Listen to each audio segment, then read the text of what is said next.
We humans have developed a number of prisons of the mind, things that we just imagine to be our limitations or imagine to be true, and it limits what we think is possible and it limits what choices we make. Here are two of the biggest ones. So Candace's, I would say, realization is that the problem and the solution are disconnected. And if you're still locked in the past, thinking that white people have to do something, much different, you're going to be missing your opportunities. That you're thinking about it wrong, and therefore your solutions will be suboptimal. Kanye, in 7 words, unlocked a mental prison and is bringing you to the golden age. So I've said before that I believe this is North Korea could be the introduction to what I call the golden age. The golden age is when all the big stuff starts going in the right direction, but more than that, the more defining element of that is that we start realizing that a lot of our big problems, maybe all of them, are psychological and mental in nature, and if we understand that, they're easily solved as North Korea is being solved.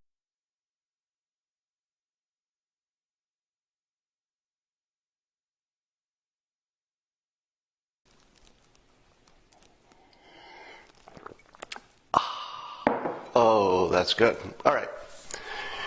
So we humans have developed a number of prisons of the mind, things that we just imagine to be our limitations or imagine to be true, and it limits what we think is possible and it limits what choices we make. Here are two of the biggest ones. I talk about this a lot. One is the false belief that history repeats. It doesn't. It never does. It just looks like it because we have this pattern recognition brain. So anytime we see anything that reminds us of another thing, we say, well, there it is, history repeating again. But that's not what's happening.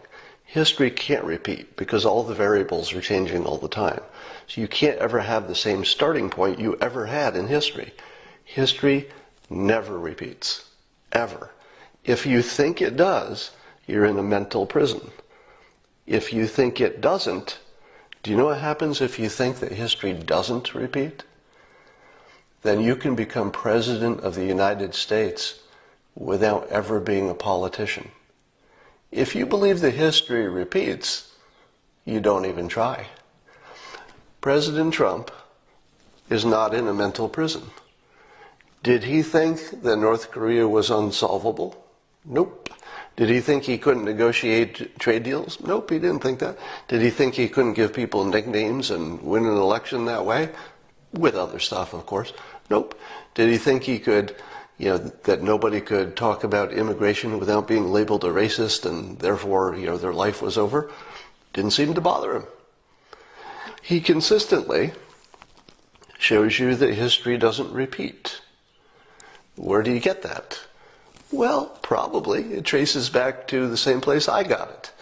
The power of positive thinking. Remember, his pastor when he was a kid was Norman Vincent Peale, who wrote The Power of Positive Thinking. The power of positive thinking is very close to this. It's very close to thinking to the belief that you're not in a mental prison. History doesn't define you. You can get out of that little mental prison. Here's another one that I like to look at. This is another mental prison, all right? That the problem has to be the solution. Now, this will require some explaining, all right? But it's a mental trap, it's a prison, if you think that the only solutions are things that are closely related to the problem. I'll show you how that works in a real-world situation. First, some context. When slavery was the problem, you could say that, white people were essentially the problem for slavery, right? And it required white people to do something massively different for slavery to go away. So in this case, the problem and the solution were very similar. It was white people. White people were the problem. White people had to change. Then fast forward to the civil rights era. Again, even though everybody was involved in the civil rights, right? You know, all the every group and gender and everybody was involved in that. But the people who had to change the most, the people who had to pass laws, etc., were white people. So white people were kind of the problem, and white people were kind of the solution too. All right? But when you get to what I would call the last mile, there's what I call the last mile fog. In these earlier situations, it was very clear what had to be done. All right, you have to get rid of slavery. You have to change some laws. You have to prosecute some people who violate the laws. So it was fairly clear what to do, what the problem was, etc. But now you get to this last mile, where things are way better, but still lots of things could be far better than they are. And I'll give you an example of what I mean by the fog. The fog is where people don't even quite agree what the problem is. All right? So I think it was Sean King was tweeting around yesterday, some statistics showing that, I hope I have this right, an unarmed black man has something like 4 times more chance of being shot by police in a an inappropriate shooting, whatever name they put on that. But an unarmed, remember, nobody has a gun in any of these examples, but an unarmed black man has a 4 times greater chance of being shot by police. Now, I lingered on that a little bit because I know many of you are throwing up in your mouths right now because you disagree with that being true. So you actually disagree on whether the statistic is correct. Now, I don't know if it's correct or not, but I know that a lot of you are saying something like this, all right? You know, some version of this you're probably thinking. The people watching this Periscope, you're thinking to yourself, but wait a minute. Wouldn't it be true that the greatest number of unarmed people in general are going to be shot wherever there's the highest crime? So wouldn't you expect that if you're in a high crime neighborhood, unarmed people who are innocent are going to be shot at a far greater rate? So wouldn't the poverty rate really be the main variable here? And unfortunately, if more black people are in bad neighborhoods, they're in high crime neighborhoods, of course more innocent people of all types are going to be harmed for all reasons. Now, does that explain away Sean King's statistic? I have no idea. But nobody else does either. I've never seen that debated, have you? I've never seen an article where somebody gave that statistic and then also gave the other side and said, well, but have they controlled for this variable? Maybe they have. I don't know. But you don't know either. So that's my point. There's this fog about this last mile, and, what do you do about it? So we're coming to a point that I think will define the golden age, at least in some ways. Let's see if you can, does that help you see this better? In which we're separating the problem from the solution. And what I mean by that is sort of the philosophy you're seeing from Candace Owens, and you can Google her if you're not familiar with her. She's a conservative African-American woman who's become a very important voice because she represents a point of view that you don't see as much as you probably will in the future. Now, what's interesting is that, and what I mean by separating the problem from the solution, is that the conservative view, which Candace holds, is that society has done what it can do. Meaning that white people have done what they can do to make the laws, as close as possible, to enforce the laws, etc. And that the last mile, no matter whose problem it is, no matter who causes the problem, this is what's different. It doesn't matter if white people are or are not the cause of the last mile problem. They can't fix it. They can do what they can do, but they're not really the solution. So Candace's, I would say, realization is that the problem and the solution are disconnected. And if you're still locked in the past, thinking that white people have to do something, much different, you're going to be missing your opportunities. That you're thinking about it wrong, and therefore your solutions will be suboptimal. Now, let me say, I'm doing the best I can to represent someone else's opinion, just so I can tell the full story. I apologize in advance for summarizing it and maybe to the point of being slightly inaccurate. I hope I'm not doing that. But the basic idea is that the conservative view that Candace seems to be a good voice for is that only the people who have the problem can fix it. It's not the people that did cause it or you think caused it. It doesn't matter because they can't fix it. They're helpless to fix it. They would if they could. Probably would. Just can't. Don't have all the tools. Now, there are things that can be done with funding and laws, etc. So there are lots of things that can and should be done. But the conservative view is that the big gains are how the people think about the problem themselves.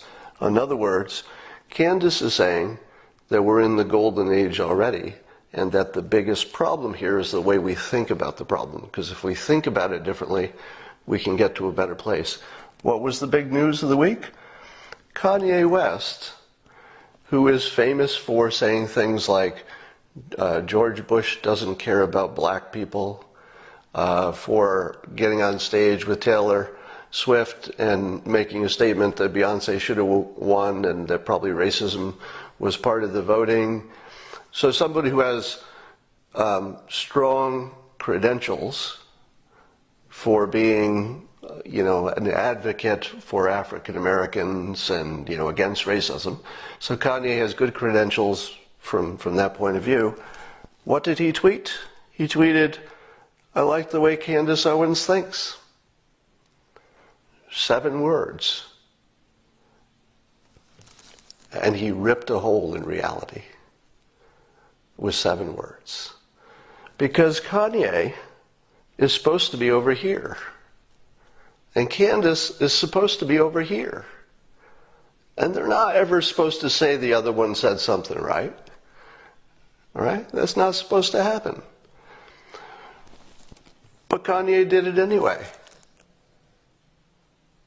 Kanye